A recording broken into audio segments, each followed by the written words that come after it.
Okay, we are starting. My name is Wendy Sachs, and I am on the board of Plant Powered Metro New York, and I'm giving you all, whether you're on camera or not, a warm welcome to our cooking show with our beloved chef, Carole.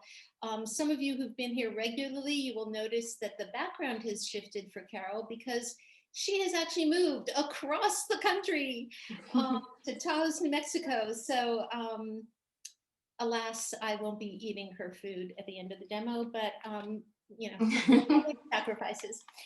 So Plant Powered Metro New York is an organization that empowers people to find better health and overcome chronic disease through whole food, plant-based nutrition. Excuse me. Together with a wide network of grassroots leaders and educators, we raise awareness about the dramatic health benefits of a whole food, plant-based diet, excuse me, build supportive communities and that empower people to make lifestyle changes and organize and lead projects that spark changes to food policy, food practice, and food culture. Basically, we believe that you can use food in many cases as medicine, and we're out to educate and teach the practical skills of how to do that. So today, of course, we're thrilled to present our regular cooking class with our own homegrown beloved Chef Carole.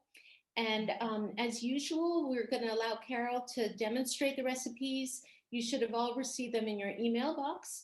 And please put your questions in the chat as we go along. And then we will also have time at the end for Carole to answer questions. So I think that's it in terms of the announcements. Carole, what's on the menu for today?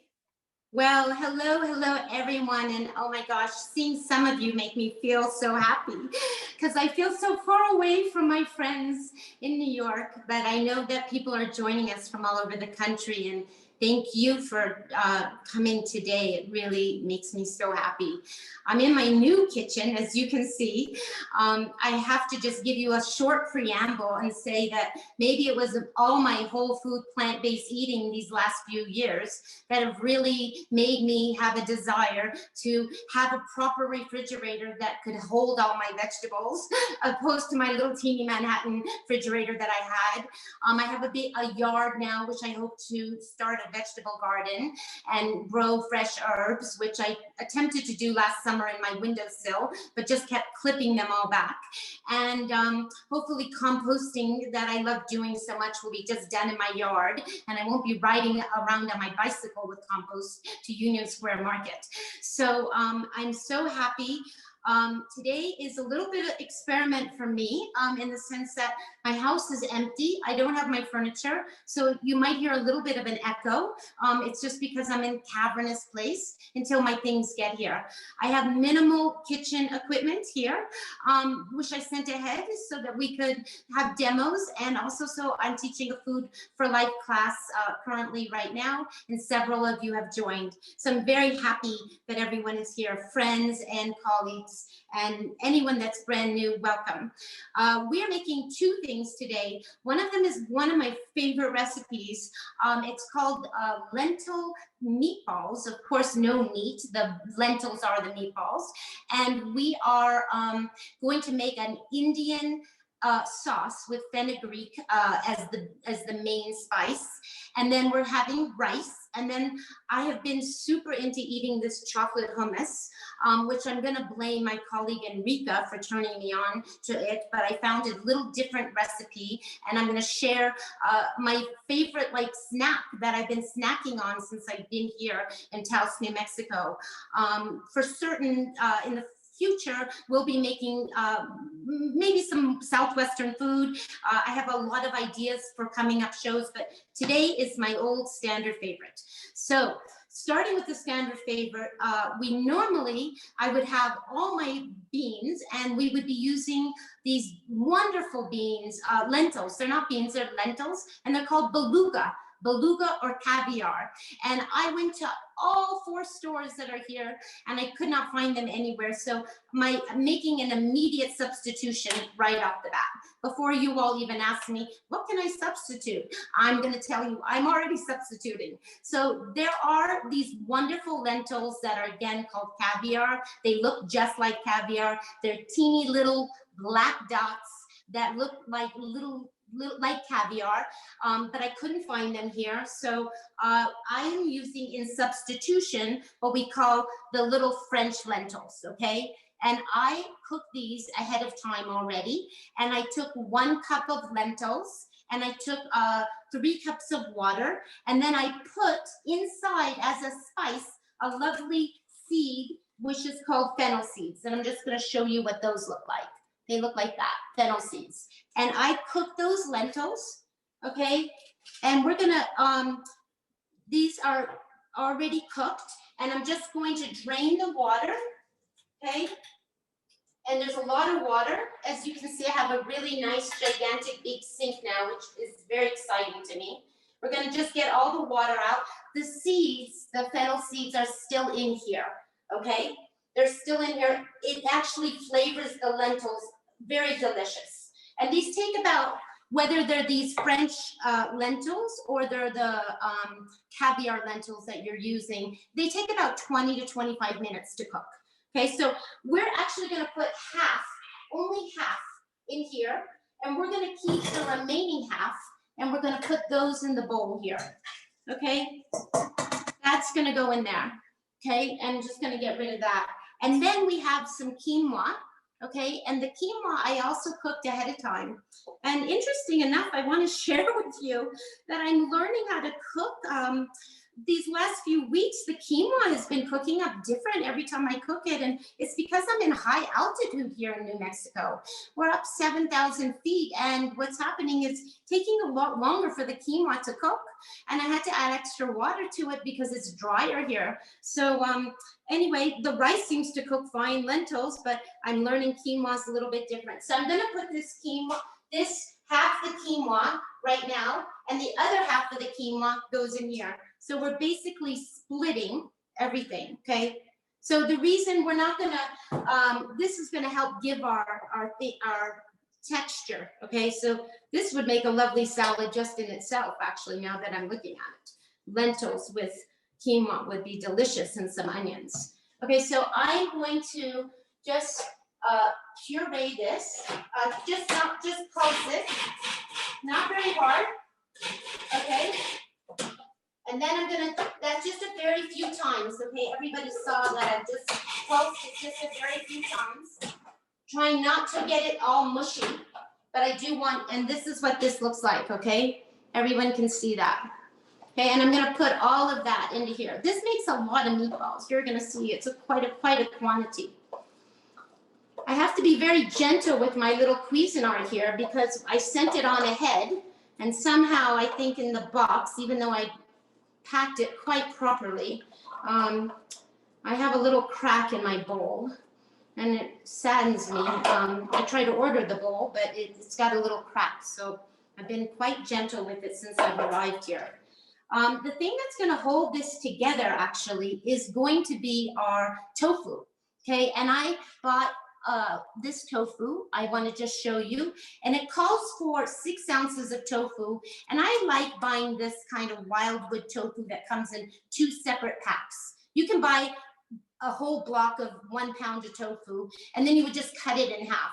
But the good thing about buying it this way, especially if you're a single person, is that you can put one away and use one.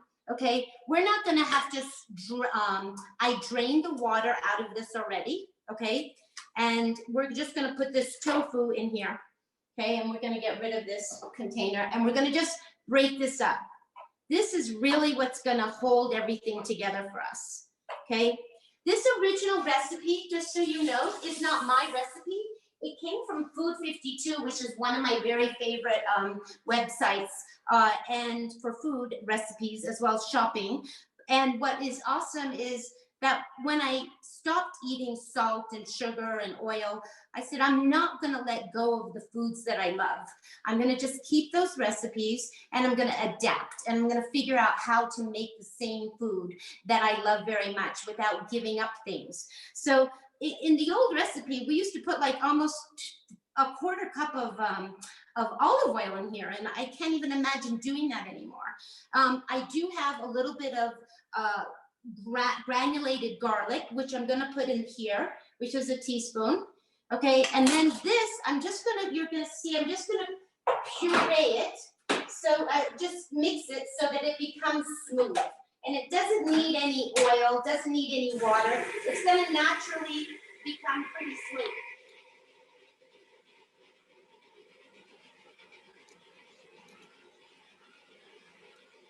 This tofu is extra firm, just in case anyone's having any questions. I know that when we make dressings and things, or sometimes a dressing or a cream, like a cat, we buy the more silken tofu, but this is extra firm. Okay, so that's good enough, okay? That is good enough. And we're just gonna take this and we're going to scrape the bowl out. We are going to need this Cuisinart bowl again later, but you see how this looks. I just want to show you. Kind of looks, this is what we use when we're making lasagna without ricotta, that you can puree your tofu and make a nice ricotta cheese out of tofu, which I like doing with nutritional yeast.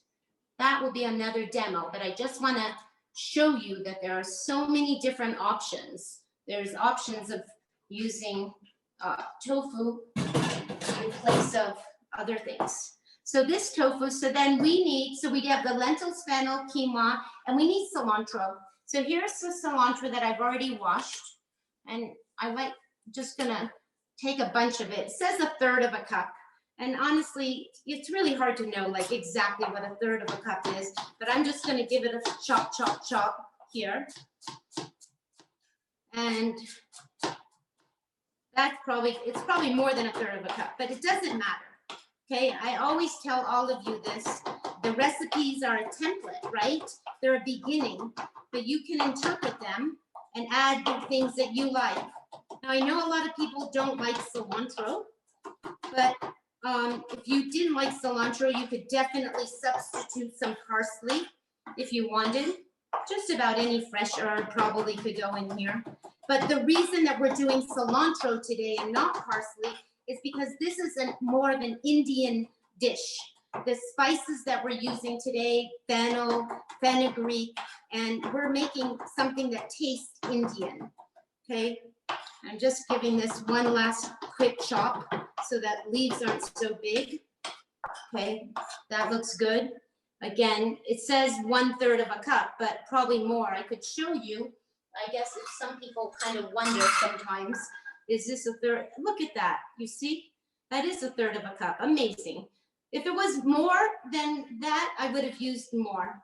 Okay, but you can see we've got it accurate here. And just going to get the remaining. Okay, and that is all that is going into these, and maybe some black pepper too.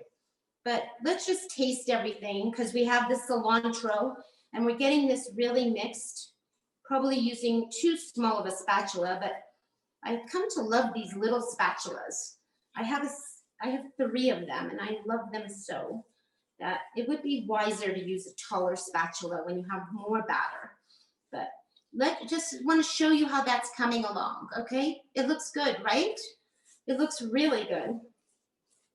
So these are going to actually get formed and go into the oven. Now, sometimes I make all this mixture up, and then I just put it in the refrigerator. And so there's 2 ways to go about this, okay? So that you know. You have a lot of batter, a lot of mixture here. We could form all the balls, cook all the balls, and then just warm them up during the week, okay? And then you could have them on salad, or you can have them in your tomato sauce. Or you could just put the batter in the refrigerator and cook 10 balls at a time. Okay, it's whatever you want, but I'm just explaining to you, you can do whatever, because this makes a lot, okay? And let's just give it a little bit of a taste.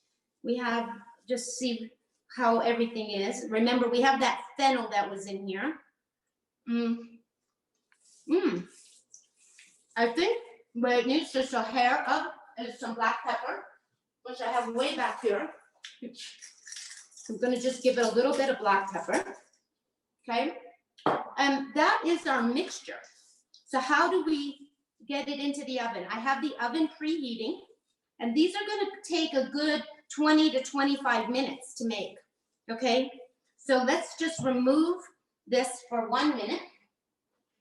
And I get out my handy dandy, a lot of you have seen this because we've done a lot of baking, but this is my favorite tool. Okay, it's an ice cream scoop. It technically is a number 40. If you were to go looking for it or order it online, it's a number 40. It's approximately almost 1.25 inches. And this is what's, now of course you could wet your hands, we will wet our hands, but I'm just going to quickly show you how these are going to be formed. Okay, these are pretty, I think, pretty big meatballs. But let's just make, I'm going to not make them all. We'll make about 12, let's say. Okay. Because we want to not take up the whole class, just making meatballs. But let's just see. And then I get my hands a little moist. Okay, not too wet. I almost dry them a little bit. I kind of keep them wet, and this is, and then we start to form them. Okay, and we want to roll them into balls. Okay.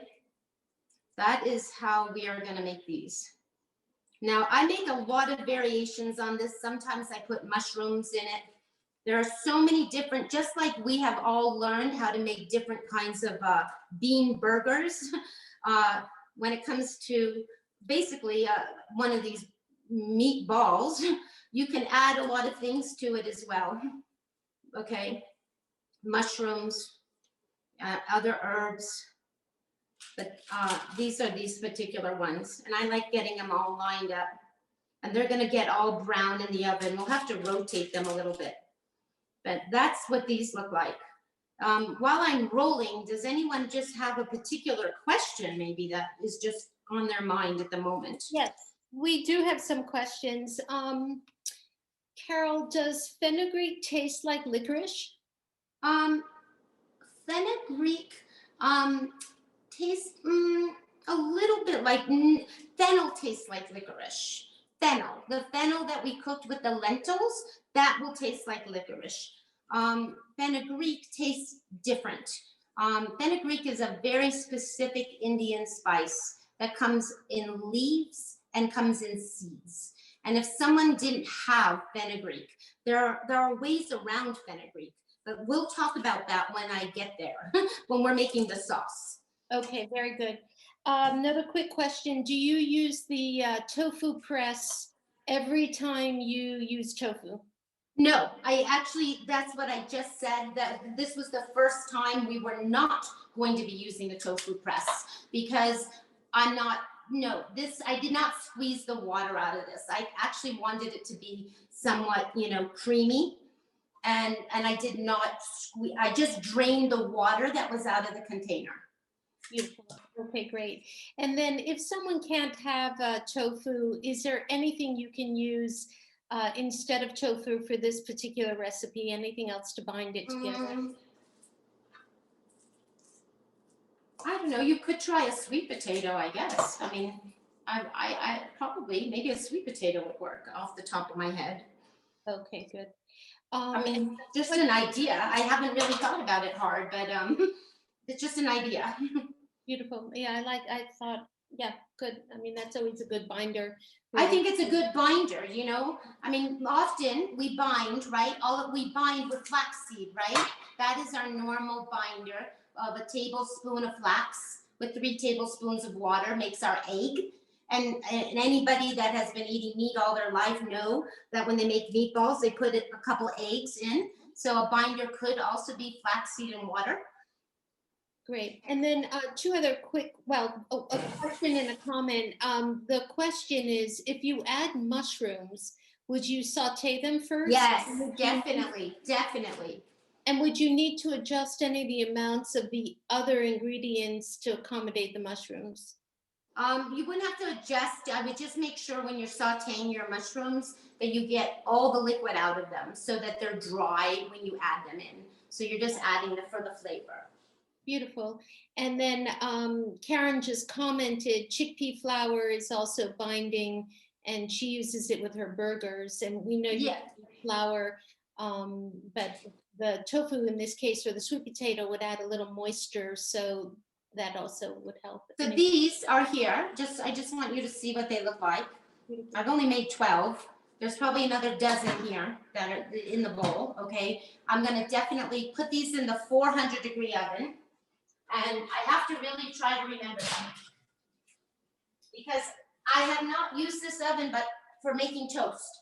So I am learning the oven, and this is the deal with being in a new kitchen.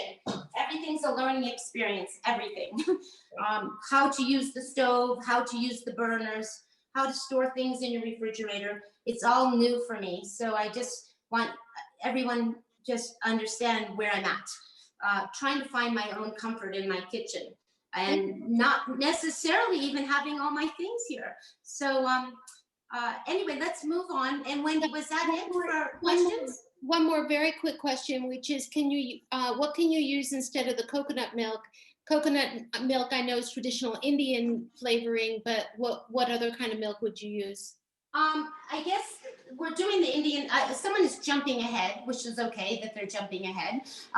But the coconut milk, I don't know if someone's worried about fat, I'm not sure where the question is coming from. So if you had to use a different kind of milk, you could definitely I would use a creamy cashew milk because cashew milk is creamy. Okay. If that's where but both milks are high in fat. So this original recipe, I would like to point out to you, and a lot of recipes for Indian food call for a big can, a 15.5-ounce can of coconut milk. And you're gonna see today, when we get there, that I'm using this little teeny can that is 5 ounces. I almost never, as a rule, buy those big cans of coconut milk because I try to watch my fat intake. It's easy for me to gain weight. I also don't want to have that much fat in my foods. So when something calls for coconut milk, I immediately scale down to this little teeny can. But let's get there first, okay? And let me just rinse off my little cutting board here. Was that take care of your questions, Wendy? Those are the questions. We can easily move on. Okay, so we are next going to the sauce. Now, what I want to point out to you that I find interesting about this recipe is that it has no onions. The little meatballs has no onions, and our tomato sauce will have no onions either. And I sometimes have to do a double take because almost always when you're making Indian food, or almost all food, has some kind of sauteing of the onions. But today we have no onions. And I actually had to look back and say, is that really right? Could that be right? And it actually is right. So I just want to point out, no onions anywhere in this dish today. Okay, so let's get the things started that we're going to use for the tomato sauce. So we are going to use a lot of garlic, a lot, 6 cloves of garlic. And I have it covered here. And we're using 1 tablespoon of ginger. Okay, so I want to admit to all of you that when there is a lot of garlic to cut, I just immediately go to my Cuisinart and I just put it right into the Cuisinart, okay?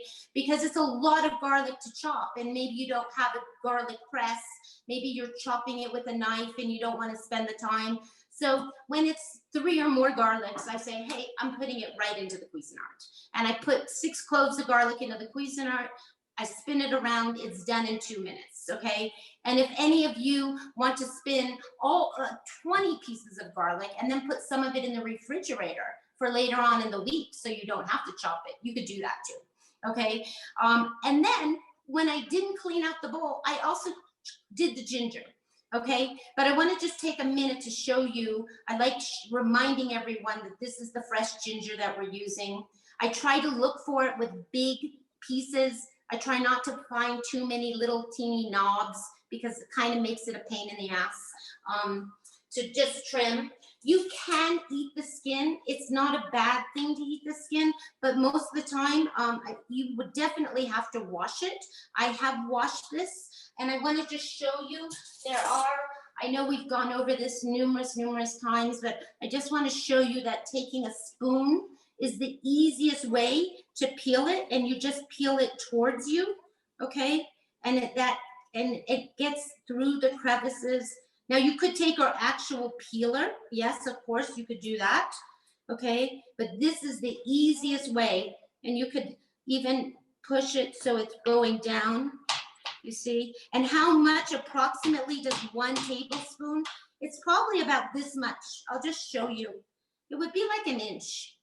About that would give you your 1 tablespoon of garlic. I mean ginger. And then I always remind everyone that I save all this and I put it into hot water with a little lemon and tea, and I make a nice lemony tea. Okay, so this is the ginger. So in this pot, so we are actually doing something that we've never done on the demos before. When I was living in Manhattan, I used to have the stove exactly right near me, but right now the stove is way back there. And so we are cooking on a new little burner here, which will allow you to see the inside. Now I have a beautiful new pot that has just been gifted to me by 2 people. I will not mention at the moment, but it was gifted to me, and I'm very excited about this pot. I only brought 2 pots with me, so to have another one and a brand new one is very exciting to me. I've put this surface is a ceramic, and it's pretty hot right now. And normally we would put our pot on the stove, right? I always remind you to get the pot hot. And then when we're sauteing onions, we test to see if that pot is hot. And you always want to have a hot pot. And the way that you do that is by sprinkling a little bit of water, and immediately we're getting that sizzle. So that means this pot is hot, okay? And we're going to start with our garlic and our ginger, and that's gonna go in there. And let me just get another little spatula out here. And that's gonna go in here. So very simple tomato sauce. You hear that sizzling. Now we have no oil. This recipe would have called for quite a, oil in the pan first, then the garlic, then the ginger, but we have no oil. Okay, so we're either going to use water or broth. I don't have any broth today, so I'm just gonna put a little bit of water. And again, I wanna remind you, most of you do this technique already, but if you're here for the first time, all you need is a little bit of water, okay? Now, this smell is, it's just aromatic. It's beautiful, delicious, and nothing is sticking in the pan. Not one thing, because I'm putting this water, okay? And I'm just gonna cook that for just a very few minutes, very few minutes, just to not burn it. It's not gonna burn, it's not gonna get brown. I just want it to start cooking. And then we're going to add a bunch of things to that.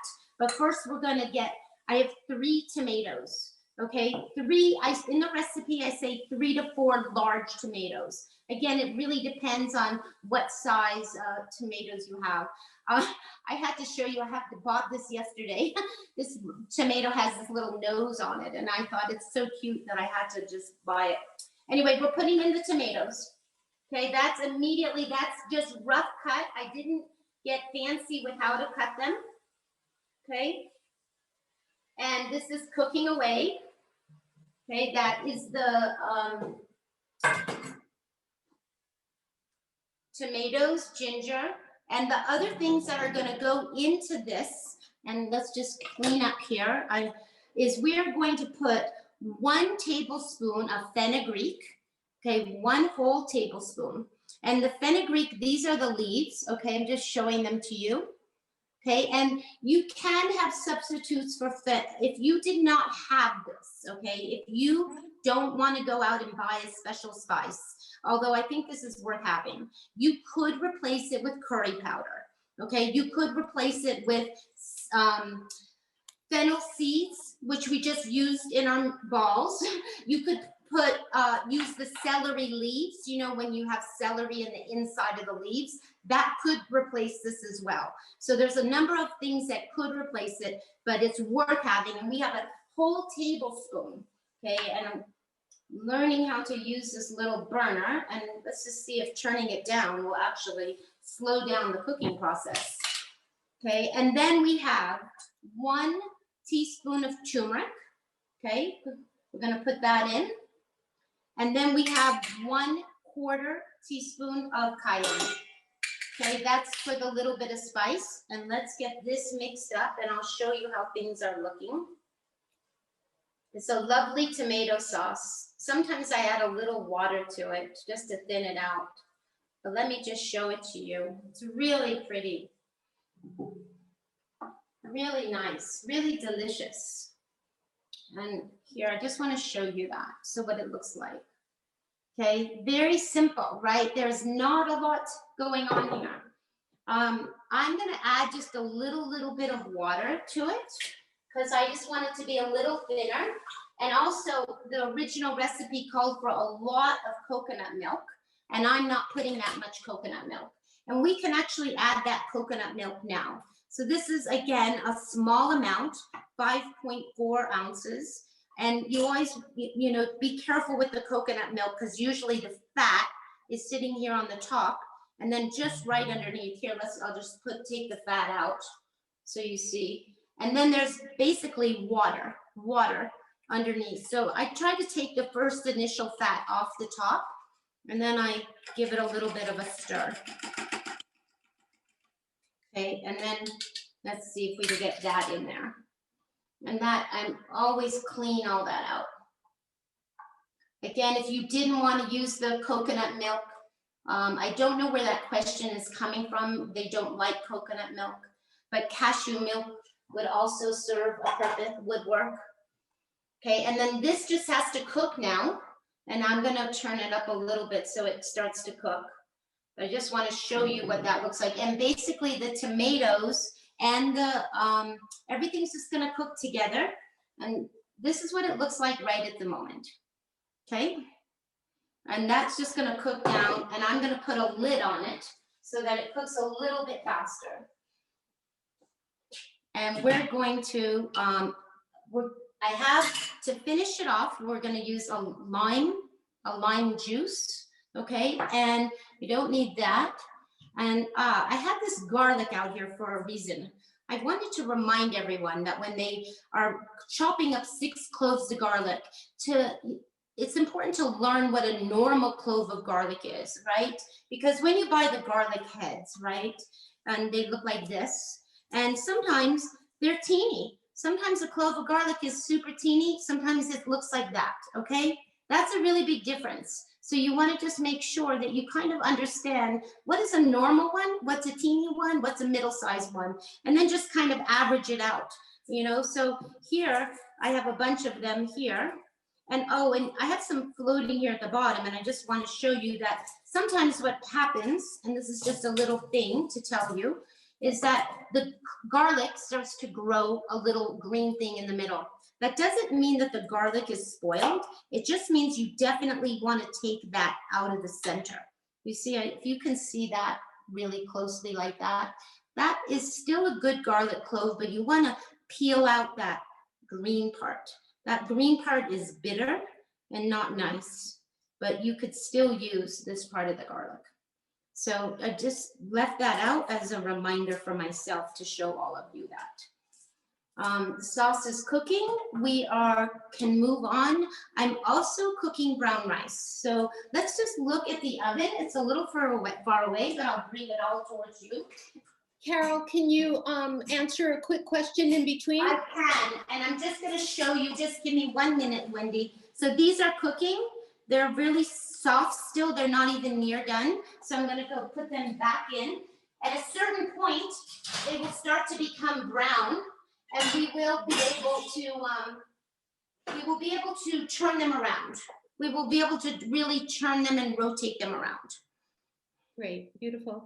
A couple of people have ground fenugreek. They don't have the leaves. So how much ground fenugreek would you use? And can you use the ground fenugreek? Yeah, I guess they have ground fenugreek from, I don't have any of that. I have seeds and I have leaves. But the ground fenugreek, I would probably use like a teaspoon and a half. I'm guessing. Probably I would start with a teaspoon and a half. Beautiful. Okay. And I know you teach the Fit for Life classes. Do you have a recommendation of what kind of non-stick pans are used? I know the pan you're using is a Staub, and it's, I believe it's non-stick. I know neither one of us have ever had a problem with the water, but sticking. But in general, do you guys cover that as subject matter? We don't talk about pots and pans so much in our Food for Life class. It's not something that we really talk about. There are so many non-stick pans on the market, and I almost feel like it opens up a can of worms. There are some very inexpensive ones. I think the green pan is very inexpensive and works very well. The Scan pan is, I would say, moderately high in price, but also works very well. I use a ceramic pan that is called a Zeri. I don't have it here with me to show it to you. And I also use another pan. Where is it? Just, I'll show you. Sorry, it's under here now. This is a nice pan. This is made by Zweiling. It's it's spelled Zwilling. They make really nice pans, and this is a ceramic pan. There are so many on the market, and I don't try to tell people what to get because everybody has different budgetary concerns. Great. You've got all the questions. We're ready to go. Okay, great. So this is cooking a little faster than I want, so I'm going to lower it. Again, I'm kind of learning how to use this little burner here. It's quite nice to have a burner right here by the side. The tomatoes are breaking up. It looks really delicious, actually. I'm just gonna let it cook and simmer. I'm gonna lower this. So in your recipes today, and I'm not showing you how to cook brown rice, but I did provide a brown rice recipe that is interesting. Some of you might have learned it from our Food for Life class that we did recently, and I thought it was so delicious that I really wanted to share it with everybody. And it's an aromatic rice, okay? And the recipe is so simple that I'm just gonna talk you through it and not actually do it, okay?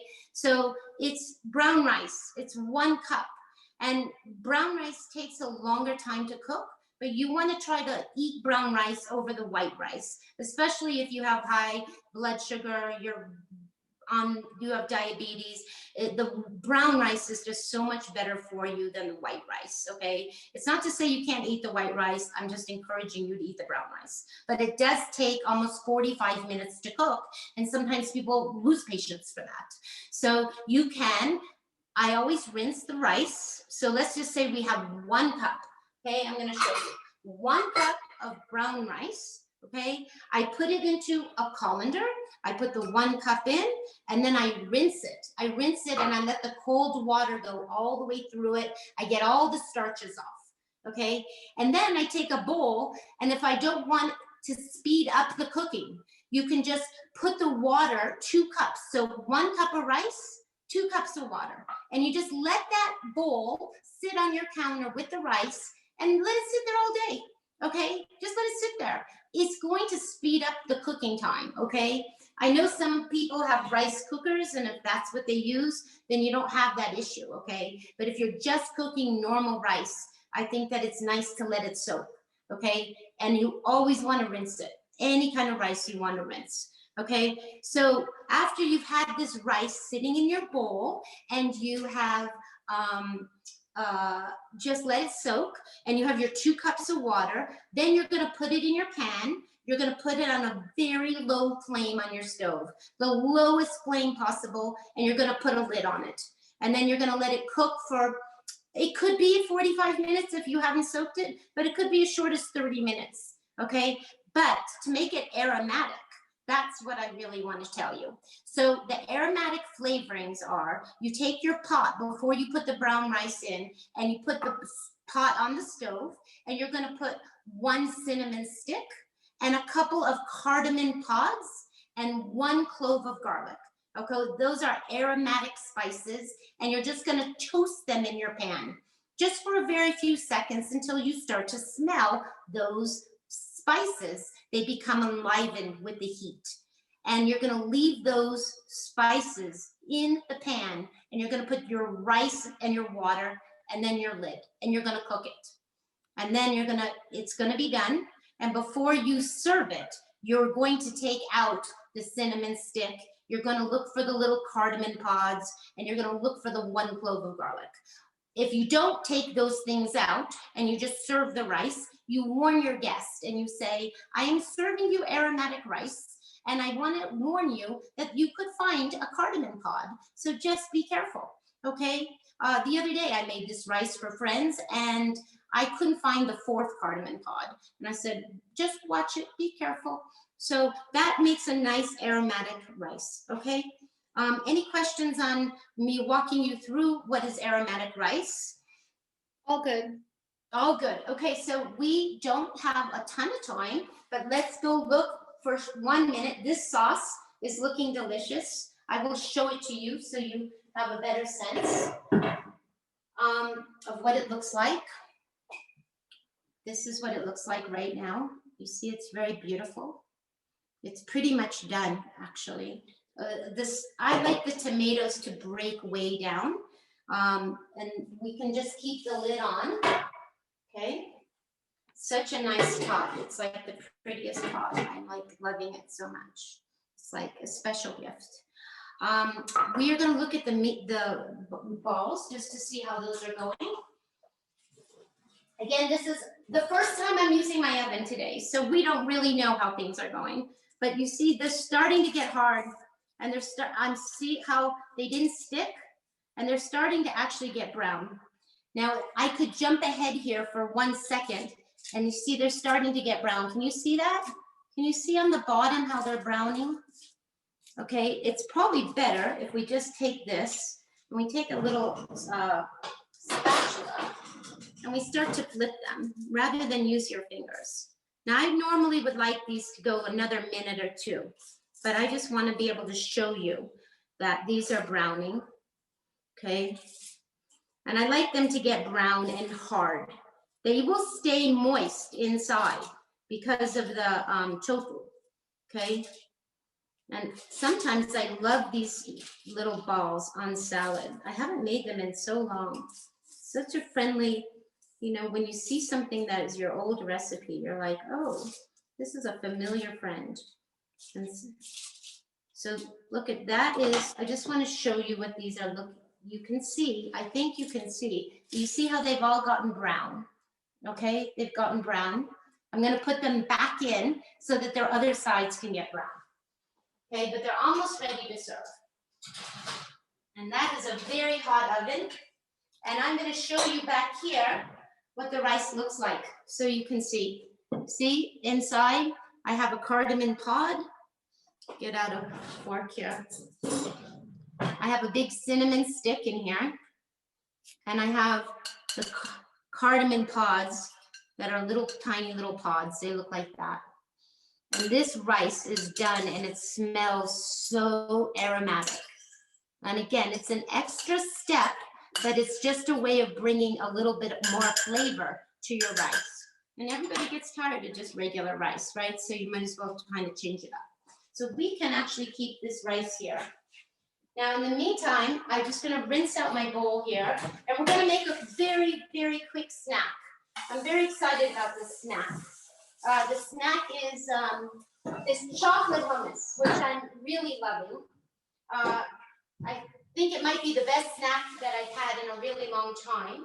And all of us need snacks, morning snacks, afternoon snacks. The other day, I actually ate it for breakfast, to tell you the truth. And we're making chocolate hummus, okay? And most people know hummus is a Middle Eastern spread.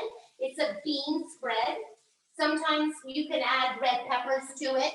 It's usually made with beans, garlic, tahini, lemon juice, cumin, right? You can buy it pre-made. But today, we are going to learn how to make chocolate hummus. And I am blaming our colleague, Enrica, for turning me on to such a delectable thing. So we just get this all clean.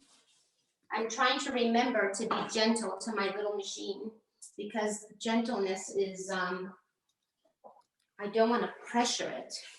I called Cuisinart the other day and they said, well, we have the bowl, but we make a new top for it. So if your bowl is broken, they said, we can replace your bowl, but we cannot replace the top for another several weeks. So I have to be pretending to be very gentle and loving and caring. People often ask me what equipment they should have, and of course I want you to have, a set up kitchen, but if you only had to have one piece of equipment in your kitchen, I would tell you to have a Cuisinart. It is the most utilitarian thing. I've had mine since I was in college, and I love it so very, very much. And it's just so versatile. That's why I love it. Wendy, did you were going to say something to me? Yes. Quick question. When you're making the aromatic flavored rice, can you use ground cardamom or similarly ground? Oh, sure. You could put a little bit of cinnamon. And I'm just trying to give you all ideas on making other kinds of rice, right? And I often make turmeric brown rice, which makes the rice yellow. So you take the brown rice, and when it's cooking in the water, you put a little pinch or two of turmeric in it, and then you open the lid and you're like, wow, it's no longer brown, it's bright yellow.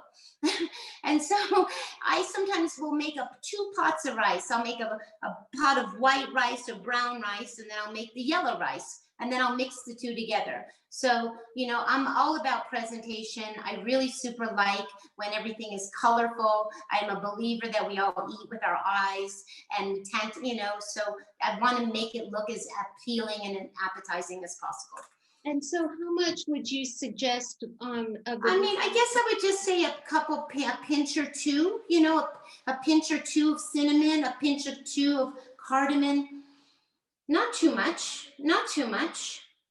Beautiful. So now I'm learning that this little burner here, simmer, really means simmer. So that's a good thing. So let's just move on. And because we're making a sweet, I actually want to get rid of this cutting board, because sweets should be staying. I'm a very fanatic. I sometimes even have one of my spatulas I dedicated to sweet things. So I know that the blue spatula is only for sweet things. And so it's not reeking of garlic or anything else. It's just, sometimes I just don't want to mix something that's sweet with garlic. Here's a question before we move on. What did you do with the coconut fat at the top of the can? I put it all I put the whole can into the thing. I just moved the coconut fat and put it into there, and then I showed you that the water was underneath. So the whole can of coconut milk went into the pot. Got it. Okay, good. Okay, the whole can. And remember, I only put a little can in. It was 5 ounces. 5 ounces is just slightly over ½ a cup, okay? And the coconut light? When I bought this particular brand, you can use coconut light, definitely, if you're watching your fat intake. This is not coconut light. This is unsweetened organic coconut cream. It's a premium kind. I actually really like it. It's native forest, and it doesn't I don't think it comes in light. But the other brand, the Kikkoman, I think it is, the other brand does definitely come in a small can, and it comes light. But this is what I found, and I'm learning how to shop here. again, I'm in a brand new place and I'm learning where things are. So we're ready to make the dessert, okay? I'm calling it a dessert or a snack. And what does this dessert or snack have in it? I will show you. It is going to have, let's get this all out. It is going to have cacao. It is going to have some plant-based milk, okay? I have soy milk. It can be soy, it can be almond milk, it can be oat milk, as long as it's plant-based milk. You just need some liquid. We are gonna have 1 teaspoon of vanilla, okay? And then we are gonna serve it on an apple and some toast. Now, I wanna just briefly and quickly talk to you, and I've lost, and the main ingredient, which I've almost forgot to tell you, is the chickpeas, okay? The chickpeas, okay? Everyone knows what chickpeas are. These, for simplicity, I have just opened a can of chickpeas. You can cook them yourself. It is always less expensive to cook the chickpeas yourself. Any beans, it is less expensive to cook for yourself. If you need 1 can yields 1.5 cups. Okay, so if you wanted to cook your dried beans and you want it to yield exactly a can, you would need 3/4 cup of chickpeas, 3/4 cup, and then cook them, and you will end up with 1 can technically. So that would be 1.5 cups. It basically, they almost double, okay? You can use that almost as a rule that whatever amount of beans you start with, they're going to double. It's not an exact science because every bean is different in size, but it's a kind of a good general rule to follow, okay? So these are the chickpeas, and they are just gonna go right into the Cuisinart, and they have been drained, although I see I have a little bit of liquid here, so I'm just gonna get rid of that. Okay, and then let's talk about the cacao, okay? And we're not gonna get into a long discussion over that, but this is what I use, which is an organic brand called, and it's Navitas, okay? This is cacao, and look at the spelling of it. It's C-A-C-A-O, okay? C-A-C-A-O, which is different than cocoa.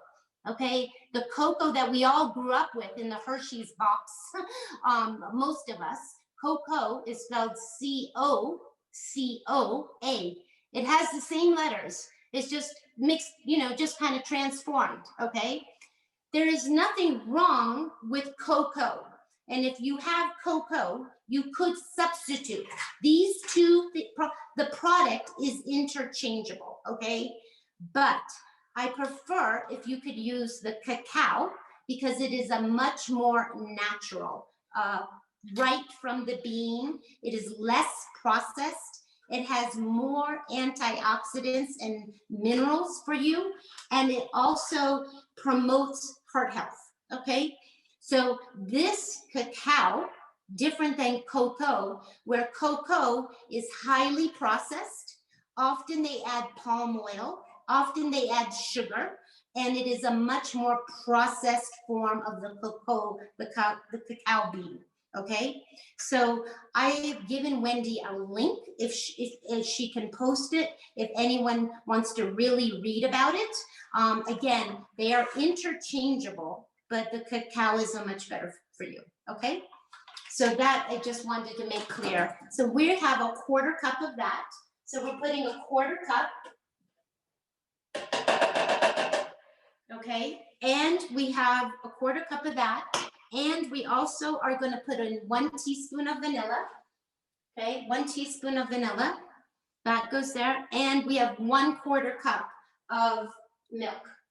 Now, we haven't put any sweetener in, and this original recipe called for agave, or it called for maple syrup, okay? 2 products that are sweeteners.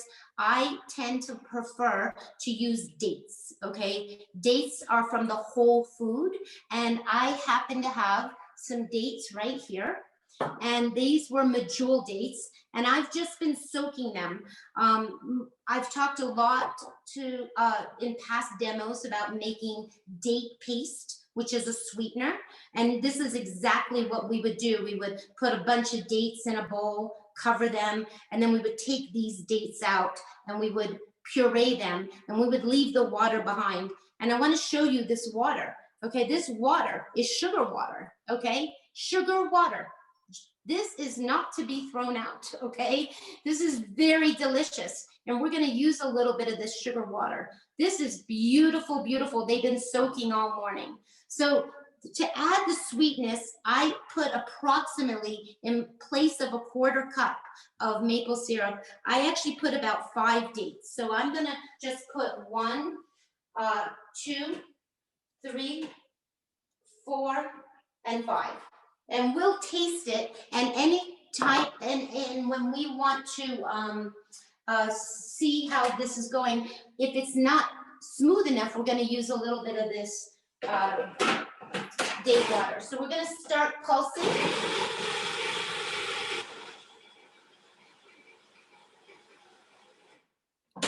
And it's looking good, but let me just get a spatula out. It's it looks like brownie batter at the moment, okay? And we really want to get this as smooth as possible. In the meantime, it's noisy. We're going to just look at the meatballs back here. Turn that off and see how these are going. These are getting to be really nice on all sides. I'm just flipping them around. They're pretty much done. I like them when they're crispy. Okay. I think, yeah, we'll give them another very few minutes, but they're done. Pretty much done. Let's put them back in for just a few minutes. We'll just have them cooking. And we'll see how this is going.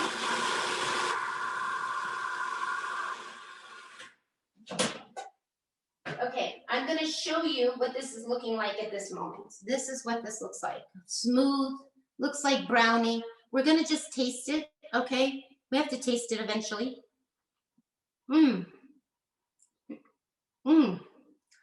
It's chocolatey. I mean, you would never, who in the right mind would think about putting beans with chocolate, right? But this means it's a high protein snack. Chickpeas have a lot of protein. All beans have a lot of protein. And then we have this cacao, and then we have dates. And I think it's quite delicious. It still has a little bit of texture. I'm gonna add just a teeny bit of this water. I'm just gonna add just a teeny bit. Again, this is sweetened water. I'm not ever throwing that out.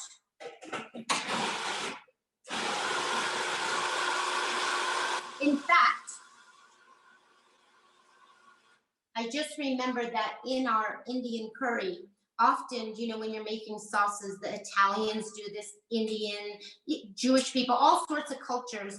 When you're making something savory, sometimes you put a pinch of sugar, right?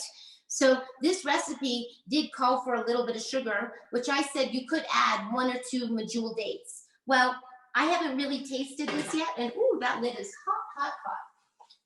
One should learn about their new pan, not touching the lid.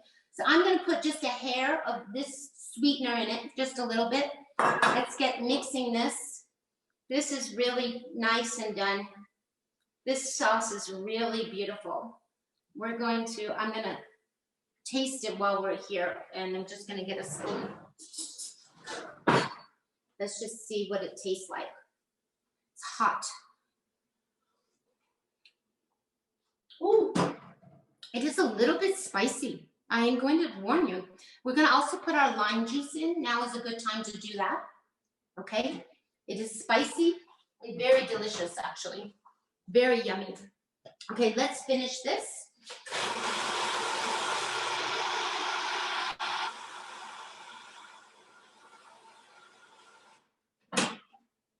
Okay, so we are going to, I'm going to pour this just so you can see. I'm going to take this brownie hummus out, and just so you can see what it looks like. Okay, it looks like chocolate batter, like if you were making a cake. And this would just go into an airtight container. I made some of this week, and I've eaten almost all of it, although I did share it. But I put it on oatmeal in the morning. I made my oatmeal, and I put some raspberries and bananas and some fruit, and then I put a big scoop of chocolate hummus. And I thought, you know what? This is a decadent breakfast. And I thought, you know what? It's okay to eat some chocolate in the morning because it's made with beans, right? Can't go wrong. And then I always like getting this cleaned off as much as possible. Okay. And how are we going to serve this? This is the real kicker here. This is the exciting part. Okay, that's just going to go here for now. We can clean it out better later. I'm going to turn the oven off for the meatballs. This is on low. So ways that we can serve this particular, and let's get the raspberries out of the freezer. I don't have any fresh raspberries, but I have some raspberries that are just frozen. And you can do one of two things with this dessert, okay? And the other thing is we want to, okay, so let's get a knife. And you could just make delicious toast, right? This is Ezekiel bread that I put in the toaster, in the oven. I don't have a toaster. I'm lying to you. I don't have a toaster, okay? And if we follow my friend David and the way he makes his peanut butter sandwich, it's like everything is even, okay? Beautiful, even, right? And then it's up to you. It's however you want, right? You can, if you want, put a sliced banana, if you want, okay? I'm just showing you. You can put banana if you want, okay? It's not necessary, but let's just say you're making, I have a very ripe banana here, actually. It's almost too ripe, but I'm just showing you, okay? And then you can actually put some, get a knife, and I like raspberries. I think chocolate and raspberries are like my very favorite thing in the world. When someone asks me, what kind of birthday cake do you want? I always say chocolate and raspberries, okay? So this, raspberries could go on top. Frozen ones is fine, right? And then you want to make it look like a snack, right? You can cut it so it's in diagonal form. We can melt some chocolate to go on top of that. But that is a delicious, delicious. And then there is the other healthier way. If you're not interested in serving it on toast, which I've eaten every way this week possible. Okay, we're going to take this apple and we're going to core this apple. Okay, and I have an apple core, and hopefully it gets out the whole core. Okay, that's the trick of an apple core. This is a really juicy, not an organic apple, and it's super, super. Now, how are we going to cut this? Let's just get this. And we're going to slice this, okay? And I always teach all of you not let things ride around, right? But we're not going to trim this off. We're going to be very careful, actually. We're just going to hold it. And we're going to make a bunch of thin slices, okay? Kind of look like little donuts, okay? This is, again, a snack, okay? And what do we have here? We have a lot of thin slices that look bagel-like, donut-like, whatever, however you want to describe them, okay? And then just going to set them here on my little counter. And we are almost at the end here. And I'm just going to show you that putting this on top, I usually just kind of spread it on top. And then I like bringing the whole back. So I just take the knife and I just go inside there and just, okay, so that is like that, okay? No, we're not going to do all of these, but I just want to show you what an incredible snack this is. Look, you could just eat it like that. It is so yummy. I mean, chocolate. It is so satisfying. And on an apple. Satisfying watching you be satisfied with it. It's really fun. I just, it's sometimes the simplest things, are the most delicious things, right? Delicious. And I think, you know, I started thinking this was a great snack for kids. When I was like making this, I thought, this is a great idea for children. And then I thought, why children? I'm an adult and I like chocolate. You know, why am I thinking about kids and feeding them when I could feed myself? And of course, again, back to the little berries. Again, you could use fresh, you could use blueberries. I have frozen, you can hear that they're very frozen. I like just putting that on top. Now, in the picture in the recipe, I actually show you that I melt a little bit of chocolate and I drizzle a little bit of chocolate on top too. But I don't think we have to do that today unless we have an extra few minutes. I want to get everything plated first. But again, look at that, they're beautiful. I just want to show you how pretty that is. Can you hold it a little closer to the camera? Sure. Oh, that's beautiful. Absolutely. And of course it can be, you can take it one step further. And one step further is really the way that I like doing it, which is to drizzle a little bit of chocolate. And drizzling a little bit of chocolate would just mean that I have a few chocolate chips here. It's very hard. There's a lot of vegan chocolate chips. And I think I've read every back of the bag of every single kind of vegan chip. And a lot of vegan chips have a lot of junk in them. So these are the ones that I have found that have the least amount of junk in them.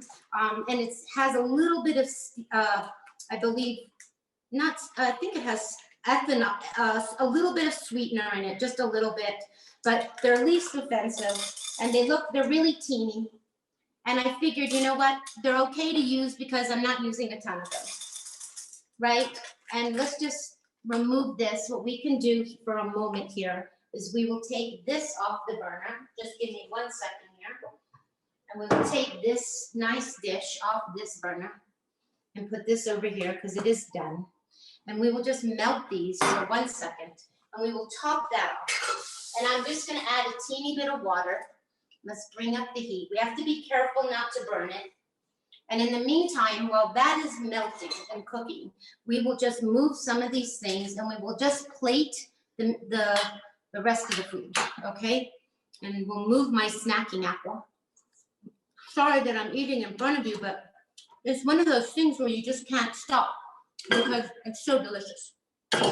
This is gonna be our plate for our delicious meatballs. We have to get the rice.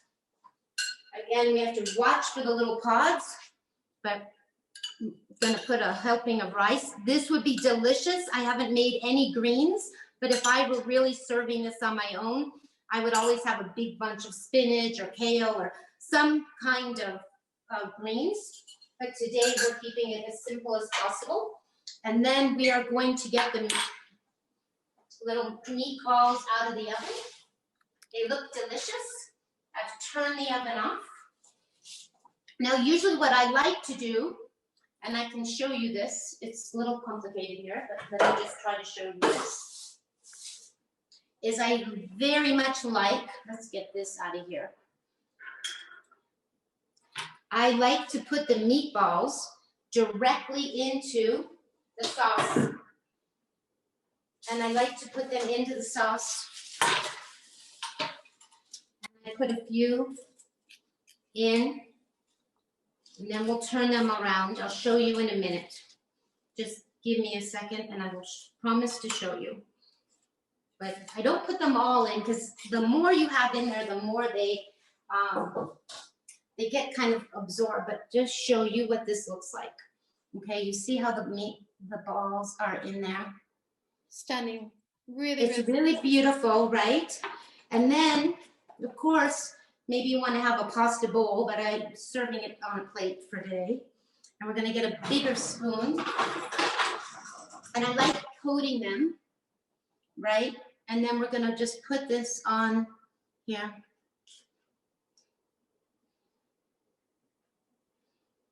Okay, and you can put a little sauce. Just a little. And we can also put a little bit of chopped, just some cilantro. And then of course you would have your big thing of greens there. And then let's just make sure what we're doing here with the chocolate. We're gonna drizzle the chocolate.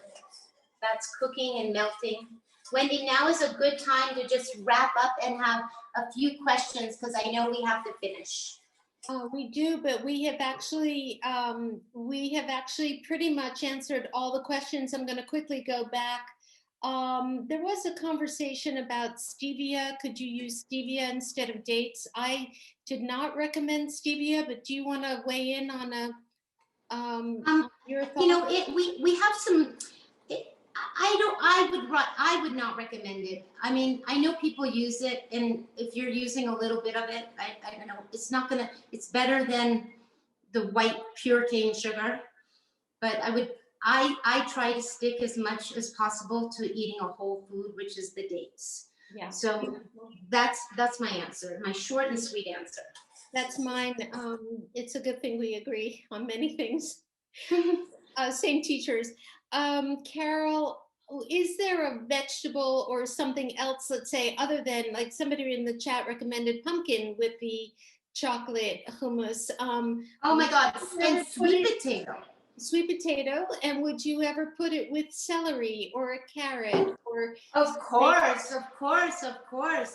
I mean, I just thought of the apple and the toast because it's kind of a sweeter thing. It's not a savory thing, right?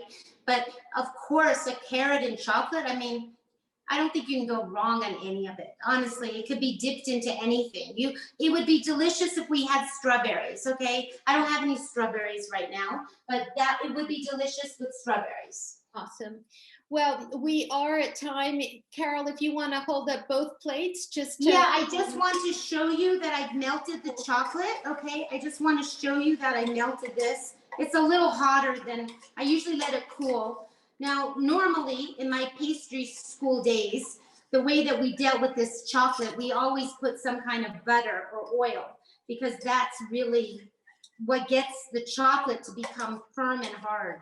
But for here, right now, we're just adding chocolate to our, just over the top, just as and normally I would do this over a sheet pan, and so the drippings weren't on the presentation plate. But it's just a little added chocolate, which makes everything just more decadent. And I just want to show you what that looks like. Again, it's a little messy. It's not quite my preference, but this is very beautiful. And you would just layer the bananas. And then this is the meatballs with the lentil balls. We shouldn't call them meatballs. They're lentil meatballs with brown aromatic rice and a fenugreek stew.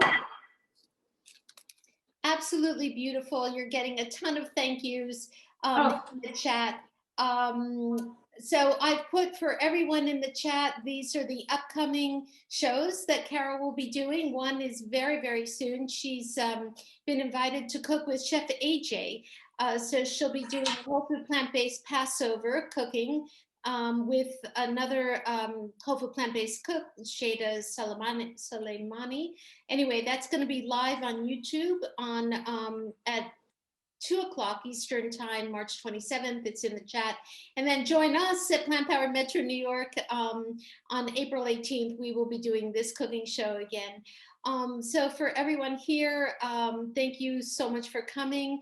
Please look on the Plant Powered Metro New York Facebook page and on our website for all the upcoming events. We have a ton of stuff that we keep adding to the calendar, so come back for more. And you can reach Carole at her website, which is thevegievanguard.com. I'm putting that in the chat. Carole at the veggie. Sorry, I'm writing as we speak. Vanguard.com.